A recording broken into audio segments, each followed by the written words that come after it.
नमस्कार दोस्तों, आप सभी का हमारे चैनल पर स्वागत है। आज की इस वीडियो में हम विस्तार से समझने वाले हैं कि आप पीजीसीईटी 2026 का एप्लीकेशन फॉर्म कैसे भर सकते हैं, वो भी स्टेप बाय स्टेप और पूरी क्लैरिटी के साथ।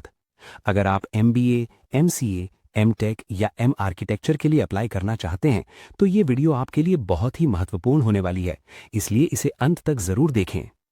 सबसे पहले आपको केईए की ऑफिशियल वेबसाइट यानी cetonline.karnataka.gov.in पर जाना है। वेबसाइट ओपन करने के बाद आपको होम पेज पर एडमिशन्स का सेक्शन दिखाई देगा। उस पर क्लिक करने के बाद आपको पीजीसीईटी 2026 एमबीए, एमसीए, एमटेक या एम आर्किटेक्चर का ऑप्शन सिलेक्ट करना है। जैसे ही आप क्लिक करते हैं, आपके सामने एक पेज ओपन होगा जहां आपको पीजीसीईटी ऑनलाइन एप्लीकेशन 2026 का ऑप्शन दिखाई देगा। उस पर आपको क्लिक करना है।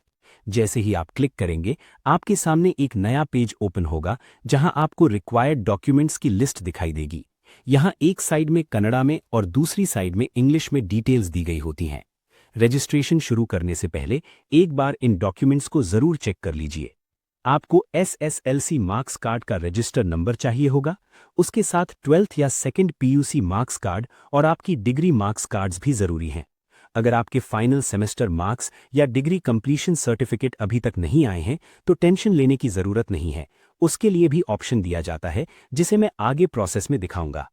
इसके अलावा आपको latest passport size photo, signature और लेफ्ट थंब इम्प्रेशन भी चाहिए होगा। और ध्यान रखें कि इन तीनों की साइज 50 केबी के अंदर होनी चाहिए। अब यहां आपको दो ऑप्शंस दिखेंगे, proceed to log in for registered users और proceed to register for new user. क्योंकि हम पहली बार अप्लाई कर रहे हैं, तो हमें proceed to register for new user पर क्लिक करना है। अब यहां आपसे पूछा जाएगा कि क्या आपने कर्नाटका में एसएसएलसी एग्जाम दिया है। ज्यादातर स्टूडेंट्स के लिए आंसर यस होगा, तो आप यस सिलेक्ट करें। अगर आपने बाहर से पढ़ाई की है तो नो सिलेक्ट करें। इसके बाद आपको अपना एसएसएलसी रजिस्टर नंबर एंटर करना है और वेरीफाई पर क्लिक करना है। जैसे ही आप वेरीफाई करेंगे, आपकी बेसिक डिटेल्स ऑटोमेटिकली फेच हो जाएंगी। आपको एक सक्सेस मैसेज दिखाई देगा और आपके डिटेल्स ऑटो फिल हो जाएंगे। अब नीचे कुछ ऑप्शंस होंगे जिन्हें आपको मैन्युअली फिल करना है और टर्म्स को अग्री करके आगे बढ़ना है।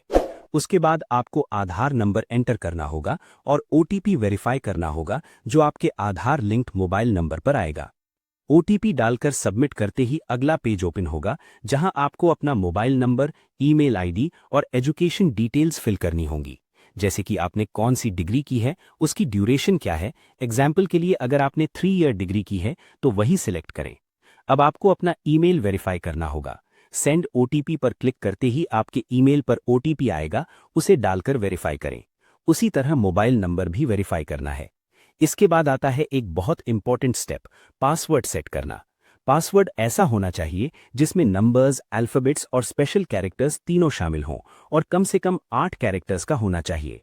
पासवर्ड को ध्यान से सेट करें और याद रखें, क्योंकि आगे लॉगिन के लिए यही काम आएगा। अब आपको अपनी फोटो अपलोड करनी है। ध्यान रखें कि फोटो 50 केबी से कम होनी चाहिए। फोटो अपलोड करने के बाद कैप्चा फिल करें और रजिस्टर पर क्लिक करें। जैसे ही आप रजिस्टर करेंगे, आपकी रजिस्ट्रेशन सक्सेसफुली कंप्लीट हो जाएगी और आपको एक एप्लीकेशन नंबर मिलेगा। इसे जरूर नोट करके रख लें। अब वापस होम पेज पर जाएं और इस बार लॉगिन वाले ऑप्शन पर क्लिक करें। अपने ईमेल और पासवर्ड से लॉगिन करें और ओटीपी वेरीफाई करके अंदर जाएं। लॉगिन सक्सेसफुल होने के बाद अब एक्चुअल फॉर्म फिलिंग प्रोसेस शुरू होता है। सबसे पहले आपको कोर्स सिलेक्शन करना होगा। यहाँ आप जिस कोर्स के लिए अप्लाई करना चाहते हैं, जैसे एमबीए, एमसीए या दोनों। अगर आप दोनों सिलेक्ट करते हैं तो एग्जाम फीस भी दोनों की पे करनी होगी। इसके साथ ही आपको एग्जाम सेंटर की प्रायोरिटी भी देनी होगी, यानी आप किन किन शहरों में एग्जाम देना चाहते हैं उनकी प्रेफरेंस सेट करनी होगी। अब आप जनरल डिटेल्स सेक्शन में पहुंचेंगे। यहाँ आपको अपनी पर्सनल इन्फॉर्मेशन भरनी होगी, जैसे आपका नाम, माता पिता का नाम, एड्रेस, मोबाइल नंबर, कैटेगरी आदि। ये सभी डिटेल्स बिल्कुल सही और आपके डॉक्यूमेंट्स के अनुसार होनी चाहिए। अगर यहाँ कोई गलती हो जाती है तो आगे चलकर आपको समस्या हो सकती है।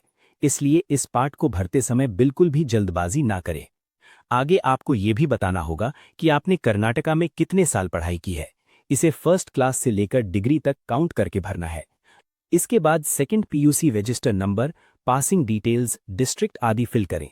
कुछ क्वेश्चंस आपके पेरेंट्स की एजुकेशन और बैकग्राउंड से जुड़े होंगे, उन्हें सही तरीके से फिल करें। ध्यान रखें कि अगर आप कोई भी डिटेल मिस करते हैं तो save and continue button active नहीं होगा, इसलिए हर डिटेल केयरफुली फिल करें। और फिर यहाँ अगर आपने पिछली बार पीजी सेट एग्जाम दी थी और आपको सीट मिली थी तथा आपने कॉलेज ज्वाइन किया था तो आपको यस चुनना होगा। अगर आपने परीक्षा नहीं दी थी तो आप नो चुन सकते हैं। उसके बाद यदि आपने कर्नाटका में 7 साल तक पढ़ाई की है तो आपको यहाँ पर क्लॉज ए चुनना होगा।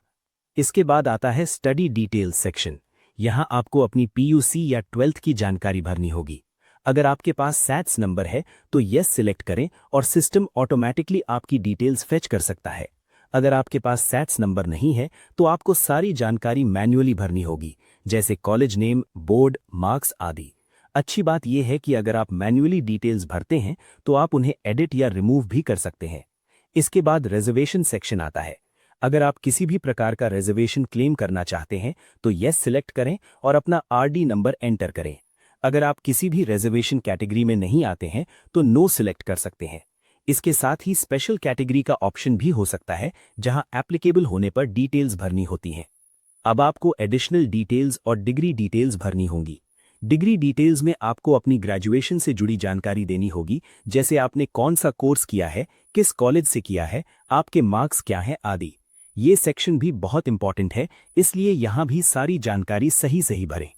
इसके बाद आता है डॉक्यूमेंट अपलोड सेक्शन। यहाँ आपको अपने सभी ज़रूरी डॉक्यूमेंट्स अपलोड करने होंगे, जैसे फोटोग्राफ, सिग्नेचर और अन्य रिक्वायर्ड सर्टिफिकेट्स। ध्यान रखें कि सभी डॉक्यूमेंट्स सही फॉर्मेट और साइज में होने चाहिए, नहीं तो अपलोड में प्रॉब्लम आ सकती है। अब आखिरी स्टेप आता है पेमेंट का। यहाँ आपको एप्लीकेशन फ़ी का ऑनलाइन पेमेंट करना होगा।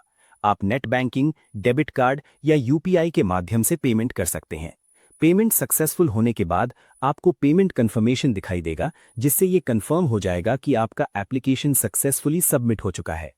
तो दोस्तों, इस तरह से आप पीजी सेट 2026 का एप्लीकेशन फॉर्म आसानी से और सही तरीके से भर सकते हैं।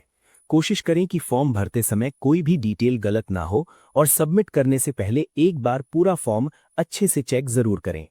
अगर आपको ये वीडियो हेल्पफुल लगी हो तो इसे लाइक करें, अपने दोस्तों के साथ शेयर करें और चैनल को सब्सक्राइब करना बिल्कुल ना भूलें। अगर आपका कोई भी डाउट है तो आप कमेंट करके जरूर पूछ सकते हैं। धन्यवाद।